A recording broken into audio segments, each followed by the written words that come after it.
بسم الله الرحمن الرحيم. الحمد لله الذي خلق السماوات والأرض وجعل الظلمات والنور ثم الذين كفروا بربهم يعدلون. هو الذي خلقكم من طين ثم قضى أجلا وأجل مسمى عنده ثم أنتم تمترون. وهو الله في السماوات وفي الأرض يعلم سركم وجهركم ويعلم ما تكسبون.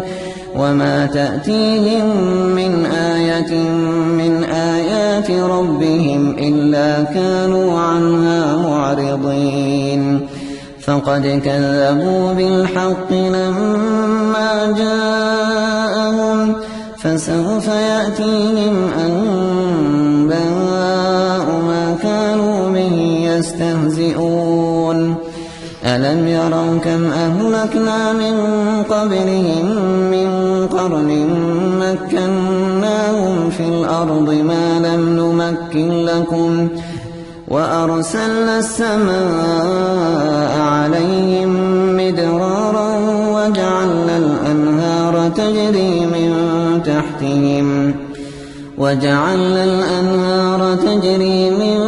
تحتهم فأهلكناهم بذنوبهم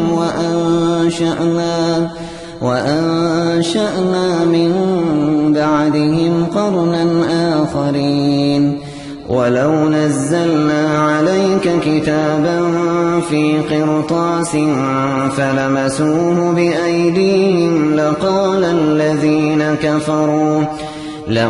الذين كفروا إن هذا إلا سحر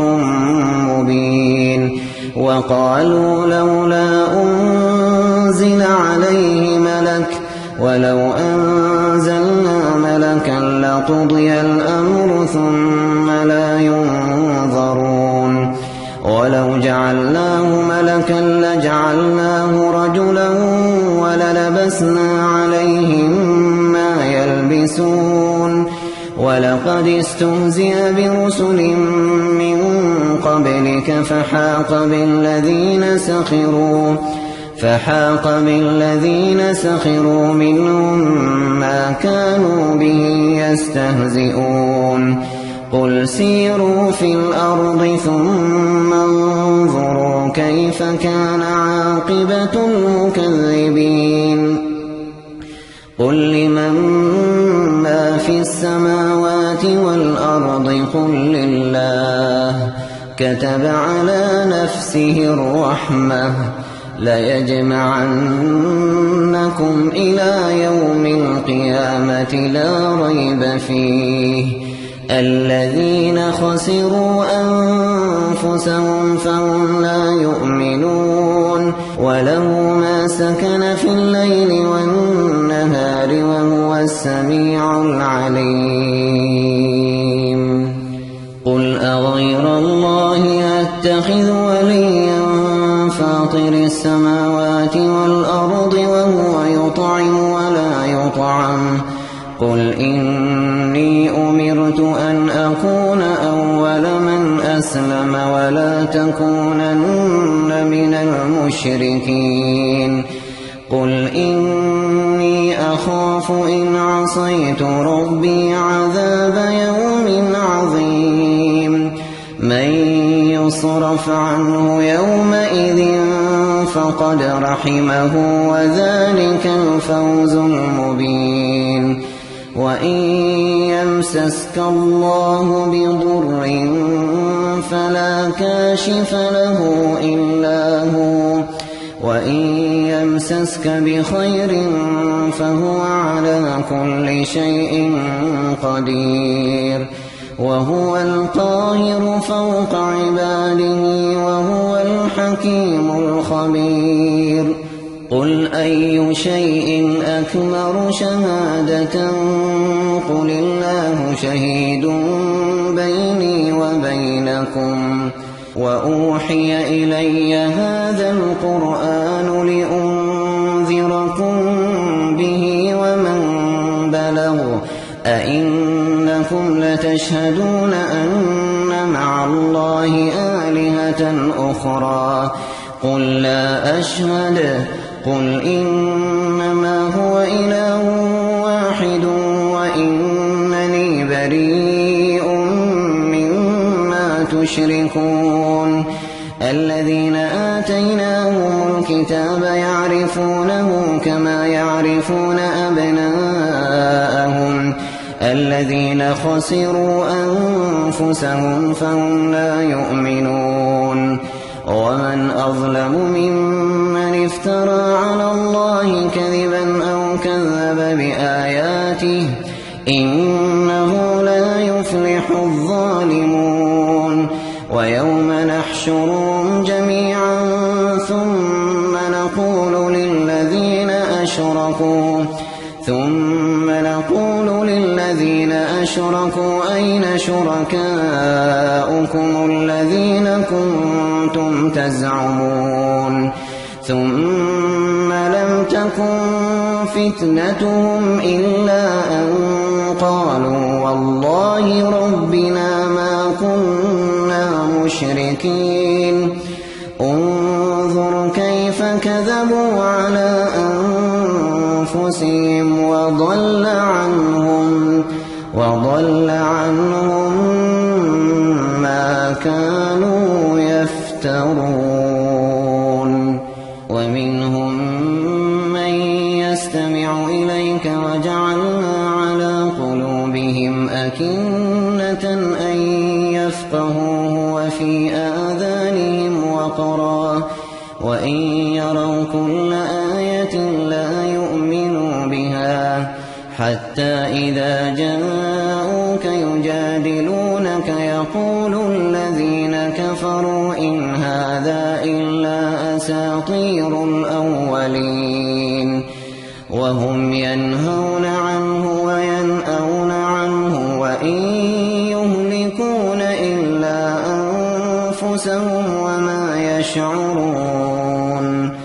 ولو ترى إذ وقفوا على النار فقالوا يا ليتنا نرد ولا نكذب بآيات ربنا ونكون من المؤمنين بل بدا لهم ما كانوا يخفون من قبل ولو ردوا لعادوا لما نهوا عنه وإنهم لكاذبون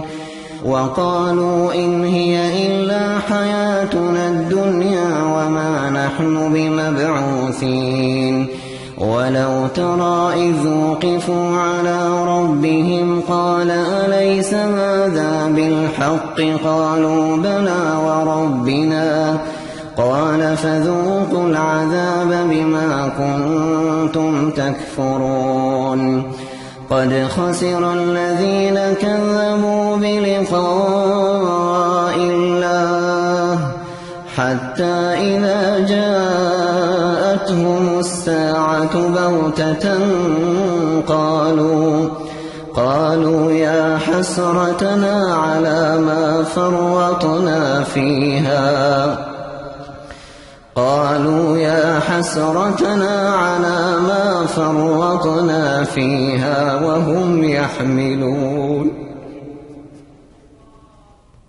وهم يحملون أوزارهم على ظهورهم ألا ساء ما يزرون وما الحياة الدنيا إلا لعب وله وللدار الآخرة خير للذين يتقون أفلا تعقلون قد نعلم إنه ليحزنك الذي يقولون فإنهم لا يكذبونك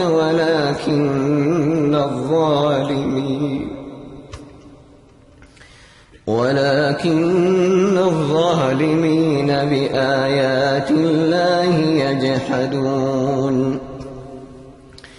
ولقد كذبت رسل من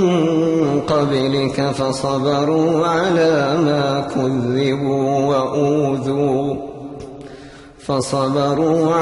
ما كذبوا وأوذوا حتى أتاهم نصرنا ولا مبدل لكلمات الله ولقد جاءك من نبأ المرسلين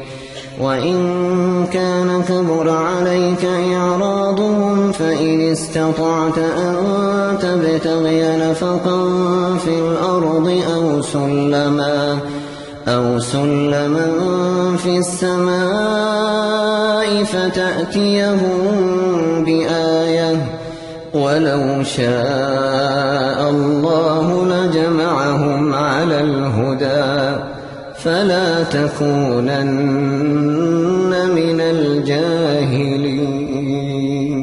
إنما يستجيب الذين يسمعون والموتى يبعثهم الله ثم إليه يرجعون وقالوا لولا نزل عليه آية من ربه قل إن الله قادر على أن ينزل آية ولكن أكثرهم لا يعلمون وما من دابة في الأرض ولا طائر يطير بجناحيه إلا أمثالكم ما فرطنا في الكتاب من شيء ثم إلى ربهم يحشرون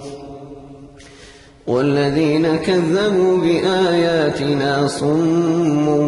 وبكم في الظلمات من يشاء الله يضلله ومن يشاء يجعله على صراط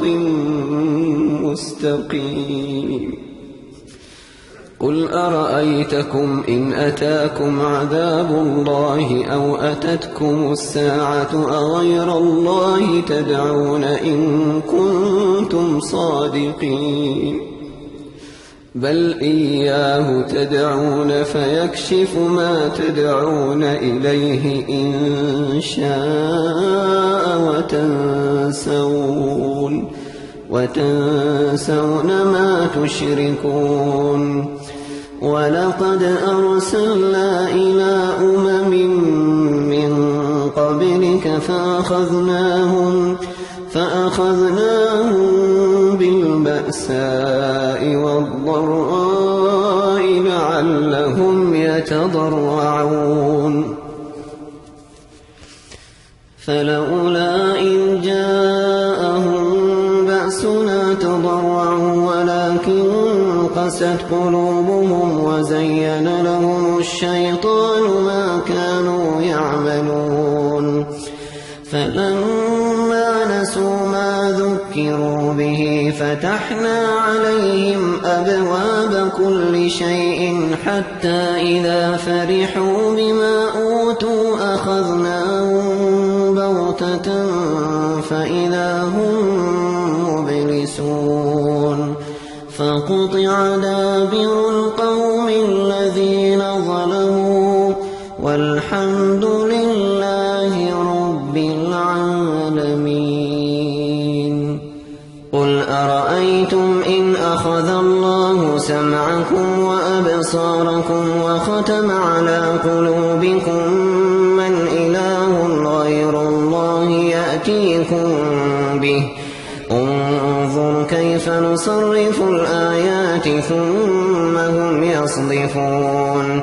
قل أرأيتكم إن أتاكم عذاب الله بغتة أو جهرة هل يهلك إلا القوم الظالمون وما نرسل المرسلين إلا مبشرين ومنذرين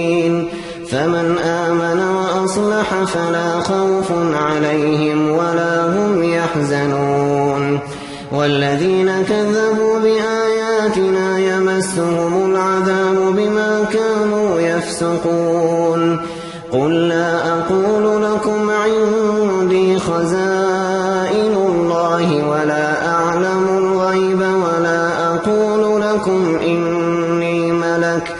إن أتبع إلا ما يوحى إلي قل هل يستوي الأعمى والبصير أفلا تتفكرون وأنذر به الذين يخافون أن يحشروا إلى ربهم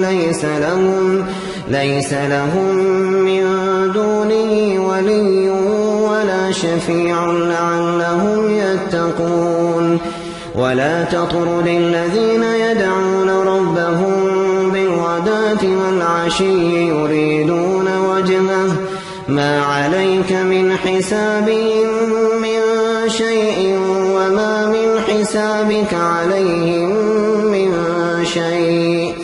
وما من حسابك عليهم من شيء فتطردهم فتكون من الظالمين وكذلك فتنا بعضهم ببعض ليقولوا أهؤلاء من الله عليهم من بيننا أليس الله بأعلم بالشاكرين وإذا جاءك الذين يؤمنون بآياتنا فقل سلام عليكم كتب ربكم على نفسه الرحمة أنه من عمل منكم سوءا بجهالة ثم تاب من بعده وأصلح فأنه غفور رحيم وكذلك نفصل الآيات ولتستبين سبيل المجرمين قل إني نهيت أن أعبد الذين تدعون من دون الله قل لا أتبع أهواءكم قد ضللت إذا وما أنا من المهتدين قل إني على بينة من ربي وكذبتم به ما عندي ما تستعجلون به إن الحكم إلا لله يقص الحق وهو خير الفاصلين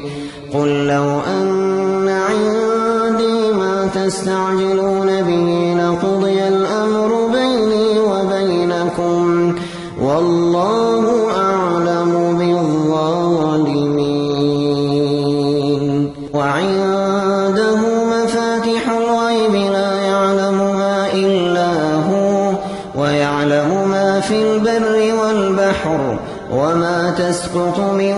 ورقة إلا يعلمها ولا حبة في ظلمات الأرض ولا رطب ولا يابس إلا في كتاب مبين وهو الذي يتوفاكم بالليل ويعلم ما جرحتم بالنهار ثم يبعثكم فيه ليقضى أجل مسمى ثم إليه مرجعكم ثم ينبئكم بما كنتم تعملون وهو القاهر فوق عباده ويرسل عليكم حفظة حتى إذا جاء أحدكم الموت توفته رسلنا وهم لا يفرطون ثم ردوا إلى الله مولاهم الحق ألا له الحكم وهو أسرع الحاسبين قل من ينجيكم من ظلمات البر والبحر تدعونه تضرعا وخفية لئن أنجانا من هذه لنكونن من الشاكرين قل الله ينجيكم منها ومن كل كرب ثم أنتم تشركون قل هو القادر على أن يبعث عليكم عذابا من فوقكم أو من تحت أرجلكم أو يلبسكم شيعا ويذيق بعضكم بأس بعض انظر كيف نصرف الآيات لعلهم يفقهون وكذب به قومك وهو الحق قل لست عليكم بوكيل لكل نبأ مستقر وسوف تعلمون وإذا رأيت الذين يخوضون في آياتنا فأعرض عنهم حتى يخوضوا في حديث غيره وإما ينسينك الشيطان فلا تقعد بعد الذكرى مع القوم الظالمين وما على الذين يتقون من حسابهم من شيء ولكن ذكرى لعلهم يتقون وذر الذين اتخذوا دينهم لعبا ولهوا وغرتهم الحياة الدنيا وذكر به أن تبسل نفس بما كسبت ليس لها من دون الله ولي ولا شفيع وإن تعدل كل عدل لا يؤخذ منها أولئك الذين أبسلوا بما كسبوا لهم شراب من حميم وعذاب أليم بما كانوا يكفرون قل أندعو من دون الله ما لا ينفعنا ولا يضرنا ونرد على أعقابنا بعد إذ هدانا الله كالذي استهوته الشياطين في الأرض حيران له أصحاب يدعونه إلى الهدى ائتنا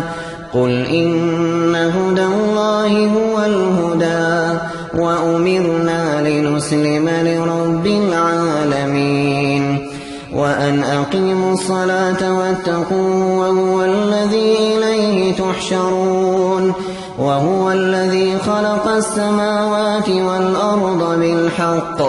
ويوم يقول كن فيكون قوله الحق وله الملك يوم ينفخ في الصور عالم الغيب والشهادة وهو الحكيم الخبير وإذ قال إبراهيم لأبيه آزر أتتخذ أصناما آلهة إني أراك وقومك في ضلال مبين وكذلك نري إبراهيم ملكوت السماوات والأرض وليكون من الموقنين فلما جن عليه الليل رأى كوكبا قال هذا ربي فلما أفل قال لا أحب الآفلين فلما رأى القمر بازغا قال هذا ربي فلما أفل قال لئن لم يهدني ربي لأكونن من القوم الضالين فلما رأى الشمس بازغة قال هذا ربي هذا أكبر فلما أفلت قال يا قوم إني بريء مما تشركون إني وجهت وجهي للذي فطر السماوات والأرض حنيفا وما أنا من المشركين. وحاجه قومه قال أتحاجوني في الله وقد هدان ولا أخاف ما تشركون به إلا أن يشاء ربي شيئا وسع ربي كل شيء علما أفلا تتذكرون. وكيف أخاف ما أشركتم ولا تخافون أنكم أشركتم بالله ما لم ينزل به عليكم سلطانا فأي الفريقين أحق بالأمن إن كنتم تعلمون. الذين آمنوا ولم يلبسوا إيمانهم بظلم أولئك لهم الأمن وهم مهتدون. وتلك حجتنا آتيناها إبراهيم على قومه نرفع درجات من نشاء إن ربك حكيم عليم. ووهبنا له إسحاق ويعقوب كلا هدينا ونوحا هدينا من قبل ومن ذريته داود وسليمان وأيوب ويوسف وموسى وهارون وكذلك نجزي المحسنين. وزكريا ويحيى وعيسى وإلياس كل من الصالحين وإسماعيل واليسع ويونس ولوطا وكلا فضلنا على العالمين. ومن آبائهم وذرياتهم وإخوانهم واجتبيناهم وهديناهم إلى صراط مستقيم. ذلك هدى الله يهدي به من يشاء من عباده ولو أشركوا لحبط عنهم ما كانوا يعملون. أولئك الذين آتيناهم الكتاب والحكم والنبوة فإن يكفر بها هؤلاء فقد وكلنا بها قوما ليسوا بها بكافرين. أولئك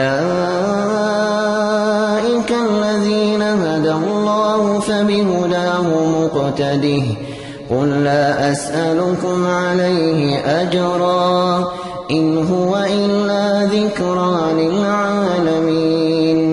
وما قدروا الله حق قدره إذ قالوا ما أنزل الله على بشر من شيء. قل من أنزل الكتاب الذي جاء به موسى نورا وهدى للناس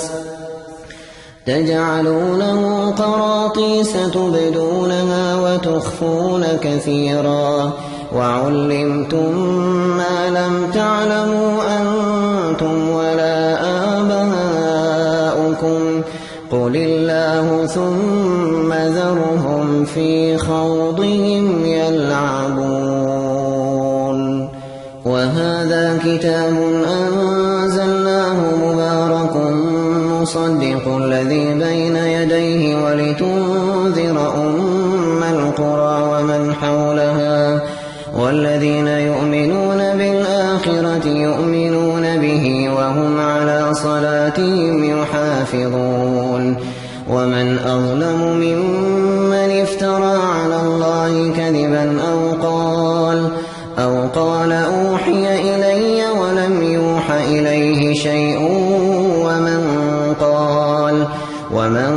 قال سأنزل مثل ما أنزل الله ولو ترى إذ الظالمون في غمرات الموت والملائكة باسطوا أيديهم أخرجوا أنفسكم اليوم تجزون عذاب الهون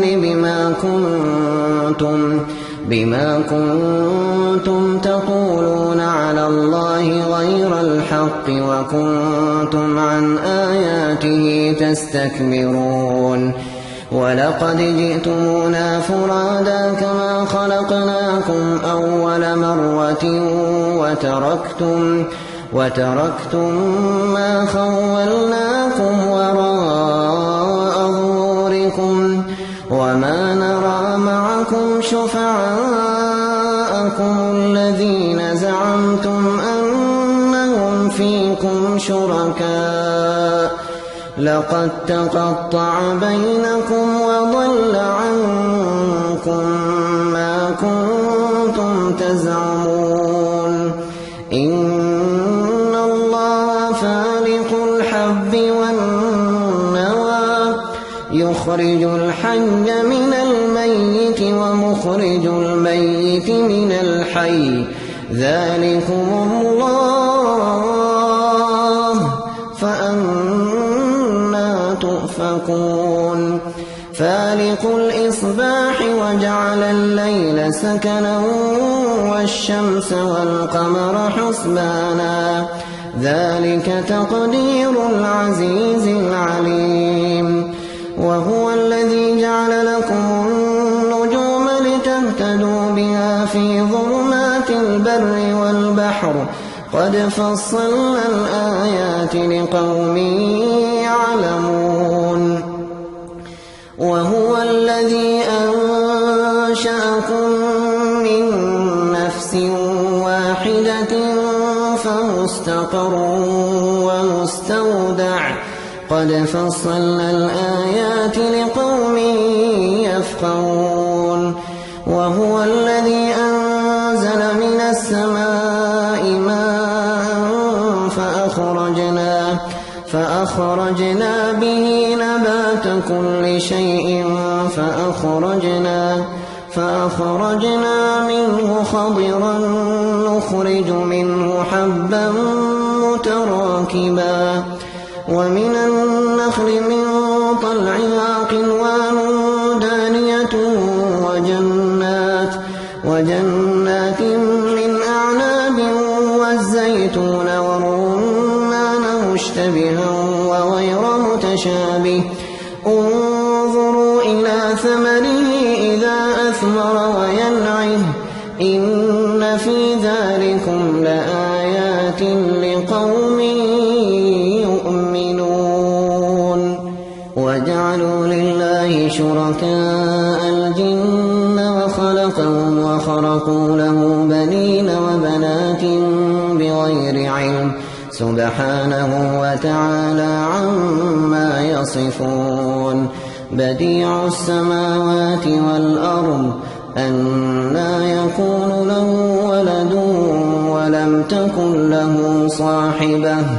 وخلق كل شيء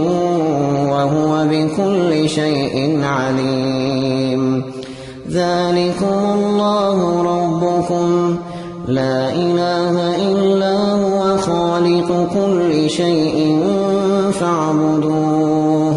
وهو على كل شيء وكيل لا تدركه الأبصار وهو يدرك الأبصار وهو اللطيف الخبير قد جاءكم بصائر من ربكم فمن أبصر فلنفسه ومن عمي فعليها وما أنا عليكم بحفيظ وكذلك نصرف الآيات وليقولوا درست ولنبينه لقوم يعلمون اتبع ما أوحي إليك من ربك لا إله إلا هو وأعرض عن المشركين ولو شاء الله ما أشركوا وما جعلناك عليهم حفيظا وما أنت عليهم بوكيل ولا تسبوا الذين يدعون من دون الله فيسبوا الله عدوا بغير علم كذلك زينا لكل أمة عملهم ثم إلى ربهم مرجعهم فينبئهم بما كانوا يعملون وأقسموا بالله جهد أيمانهم لئن جاءتهم آية ليؤمنن بها قل إنما الآيات عند الله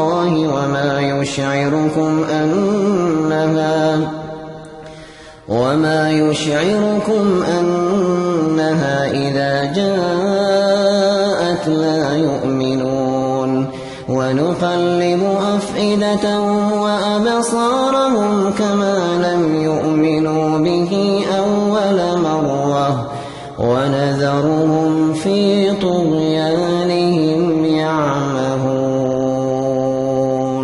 ولو أننا نزلنا إليهم الملائكة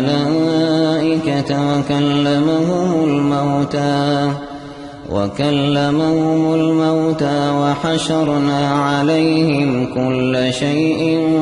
قبلا ما كانوا ليؤمنوا إلا أن يشاء الله ولكن أكثرهم يجهلون وكذلك جعلنا لكل نبي عدوا شياطين الإنس والجن يوحي بعضهم إلى بعض زخرف القول غرورا ولو شاء ربك ما فعلوا فذرهم وما يفترون ولتصغى إليه أفئدة الذين لا يؤمنون بالآخرة وليرضوه وليقترفوا ما هم مقترفون أفغير الله أبتغي حكما وهو الذي أنزل إليكم الكتاب مفصلا والذين آتيناهم الكتاب يعلمون أنه منزل من ربك بالحق فلا تكونن من الممترين وتمت كلمة ربك صدقا وعدلا لا مبدل لكلماته وهو السميع العليم وإن تطع أكثر من في الأرض يضلوك عن سبيل الله إن يتبعون إلا الظن وإن هم إلا يخرصون إن ربك هو أعلم من يضل عن سبيله وهو أعلم بالمهتدين فكلوا مما ذكر اسم الله عليه إن كنتم بآياته مؤمنين وما لكم ألا تأكلوا مما ذكر اسم الله عليه وقد فصل لكم ما حرم عليكم إلا ما اضطررتم إليه وإن كثيرا ليضلون بأهوائهم بغير علم إن ربك هو أعلم بالمعتدين وذروا ظاهر الإثم وباطنه إن الذين يكسبون الإثم سيجزون بما كانوا يقترفون ولا تأكلوا مما لم يذكر اسم الله عليه وإنه لفسق وإن الشياطين ليوحون إلى أوليائهم ليجادلوكم وإن أطعتموهم إنكم لمشركون أومن كان ميتا فأحييناه وجعلنا له نورا يمشي به في الناس كمن مثله في الظلمات ليس بخارج منها كذلك زين للكافرين ما كانوا يعملون وكذلك جعلنا في كل قرية أكابر مجرميها ليمكروا فيها وما يمكرون إلا بأنفسهم وما يشعرون وإذا جاءتهم آية قالوا لن نؤمن حتى نؤتى مثل ما أوتي رسل الله أعلم حيث يجعل رسالته سيصيب الذين أجرموا صغار عند الله وعذاب شديد بما كانوا يمكرون فمن يرد الله أن يهديه يشرح صدره للإسلام ومن يرد أن يضله يجعل صدره ضيقا حرجا كأنما يصعد في السماء كذلك يجعل الله الرجس على الذين لا يؤمنون وهذا صراط ربك مستقيما قد فصلنا الآيات لقوم يذكرون لهم دار السلام عند ربهم وهو وليهم بما كانوا يعملون ويوم يحشرهم جميعا يا معشر الجن قد استكثرتم من الإنس وقال أولياؤهم من الإنس ربنا استمتع بعضنا ببعض وبلغنا أجلنا الذي أجلت لنا قال النار مثواكم خالدين فيها إلا ما شاء الله إن ربك حكيم عليم وكذلك نولي بعض الظالمين بعضا بما كانوا يكسبون يا معشر الجن والإنس ألم يأتكم رسل منكم يقصون عليكم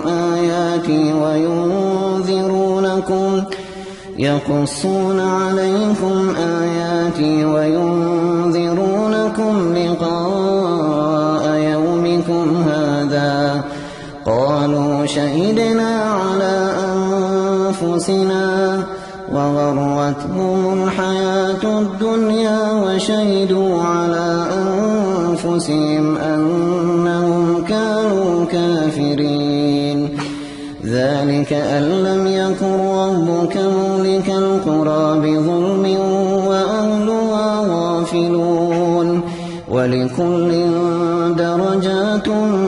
مما عملوا وما ربك بغافل عما يعملون وربك الغني ذو الرحمة إن يشأ يذهبكم ويستخلف من بعدكم ما يشاء كما أنشأكم من ذرية قوم آخرين إنما توعدون لآت وما أنتم بمعجزين قل يا قوم اعملوا على مكانتكم إني فسوف تعلمون من تكون له عاقبة الدار إنه لا يفلح الظالمون وجعلوا لله مما ذرأ من الحرث والأنعام نصيبا فقالوا هذا لله بزعمهم وهذا لشركائنا فما كان لشركائهم فلا يصل إلى الله وما كان لله فهو يصل إلى شركائهم ساء ما يحكمون وكذلك زين لكثير من المشركين قتل أولادهم شركاؤهم ليردوهم وليلبسوا عليهم دينهم ولو شاء الله ما فعلوه فذرهم وما يفترون وقالوا هذه أنعام وحرث حجر لا يطعمها إلا من نشاء بزعمهم وأنعام حرمت ظهورها وأنعام لا يذكرون اسم الله عليها افتراء عليه سيجزيهم بما كانوا يفترون وقالوا ما في بطون هذه الأنعام خالصة لذكورنا ومحرم على أزواجنا وإن يكن ميتة فهم فيه شركاء سيجزيهم وصفهم إنه حكيم عليم قد خسر الذين قتلوا أولادهم سفها بغير علم وحرموا ما رزقهم الله افتراء على الله قد ضلوا وما كانوا مهتدين وهو الذي أنشأ جنات معروشات وغير معروشات والنخل والزرع مختلفا أكله والزيتون والرمان متشابها وغير متشابه كلوا من ثمره إذا أثمر وآتوا حقه يوم حصاده ولا تسرفوا إنه لا يحب المسرفين ومن الأنعام حمولة وفرشا كلوا مما رزقكم الله ولا تتبعوا خطوات الشيطان إنه لكم عدو مبين 8 أزواج من الضأن 2 ومن المعز 2 قل الذكرين حرم أم الأنثيين أما اشتملت عليه أرحام الأنثيين نبئوني بعلم إن كنتم صادقين ومن الإبل 2 ومن البقر 2 قل الذكرين حرم أم الأنثيين أما اشتملت عليه أرحام الأنثيين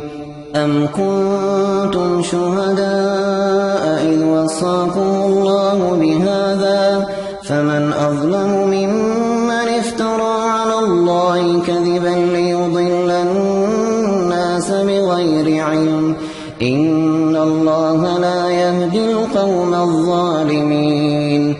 قل لا أجد فيما أوحي إلي محرما على طاعم يطعمه إلا أن يكون ميتة أو دما مسفوحا أو لحم خنزير فإنه رجس أو فسقا أهل لغير الله به فمن اضطر غير باغ ولا عاد فإن ربك غفور رحيم. وعلى الذين هادوا حرمنا كل ذي ظفر، ومن البقر والغنم حرمنا عليهم شحومهما إلا ما حملت ظهورهما أو الحوايا أو ما اختلط بعظم، ذلك جزيناهم ببغيهم وإنا لصادقون. فإن كذبوك فقل ربكم ذو رحمة واسعة ولا يرد بأسه عن القوم المجرمين. سيقول الذين أشركوا لو شاء الله ما أشركنا ولا آباؤنا ولا حرمنا من شيء كذلك كذب الذين من قبلهم حتى ذاقوا بأسنا. قل هل عندكم من علم فتخرجوه لنا إن تتبعون إلا الظن وإن أنتم إلا تخرصون. قل فلله الحجة البالغة فلو شاء لهداكم أجمعين. قل هلم شهداءكم الذين يشهدون أن الله حرم هذا، فإن شهدوا فلا تشهد معهم ولا تتبع أهواء الذين كذبوا بآياتنا والذين لا يؤمنون بالآخرة وهم بربهم يعدلون. قل تعالوا أتل ما حرم ربكم عليكم ألا تشركوا به شيئا وبالوالدين إحسانا ولا تقتلوا أولادكم من إملاق نحن نرزقكم وإياهم ولا تقربوا الفواحش ما ظهر منها وما بطن ولا تقتلوا النفس التي حرم الله إلا بالحق ذلكم وصاكم به لعلكم تعقلون. ولا تقربوا مال اليتيم إلا بالتي هي أحسن حتى يبلغ أشده وأوفوا الكيل والميزان بالقسط لا نكلف نفسا إلا وسعها وإذا قلتم فاعدلوا ولو كان ذا قربى وبعهد الله أوفوا ذلكم وصاكم به لعلكم تذكرون. وأن هذا صراطي مستقيما فاتبعوه ولا تتبعوا السبل فتفرق بكم عن سبيله ذلكم وصاكم به لعلكم تتقون. ثم آتينا موسى الكتاب تماما على الذي أحسن وتفصيلا لكل شيء وهدى ورحمة لعلهم بلقاء ربهم يؤمنون. وهذا كتاب أنزلناه مبارك فاتبعوه واتقوا لعلكم ترحمون. أن تقولوا إنما أنزل الكتاب على طائفتين من قبلنا وإن كنا عن دراستهم لغافلين. أو تقولوا لو أنا أنزل علينا الكتاب لكنا أهدى منهم فقد جاءكم بينة من ربكم وهدى ورحمة فمن أظلم ممن كذب بآيات الله وصدف عنها سنجزي الذين يصدفون عن آياتنا سوء العذاب بما كانوا يصدفون هل ينظرون إلا أن تأتيهم الملائكة أو يأتي ربك أو يأتي بعض آيات ربك يوم يأتي بعض آيات ربك لا ينفع نفسا إيمانها لم تكن آمنت من قبل أو كسبت في إيمانها خيرا قل انتظروا إنا منتظرون إن الذين فرقوا دينهم وكانوا شيعا لست منهم في شيء إنما أمرهم إلى الله ثم ينبئهم بما كانوا يفعلون من جاء بالحسنة فله 10 أمثالها ومن جاء بالسيئة فلا يجزى إلا مثلها وهم لا يظلمون قل إنني هداني ربي إلى صراط مستقيم دينا قيما ملة إبراهيم حنيفا وما كان من المشركين قل إن صلاتي ونسكي ومحياي ومماتي لله رب العالمين لا شريك له وبذلك أمرت وأنا أول المسلمين قل أغير الله أبغي ربا وهو رب كل شيء ولا تكسب كل نفس إلا عليها ولا تزر وازرة وزر أخرى ثم إلى ربكم مرجعكم فينبئكم بما كنتم فيه تختلفون وهو الذي جعلكم خلائف الأرض ورفع بعضكم فوق بعض درجات ليبلوكم فيما آتاكم إن ربك سريع العقاب وإن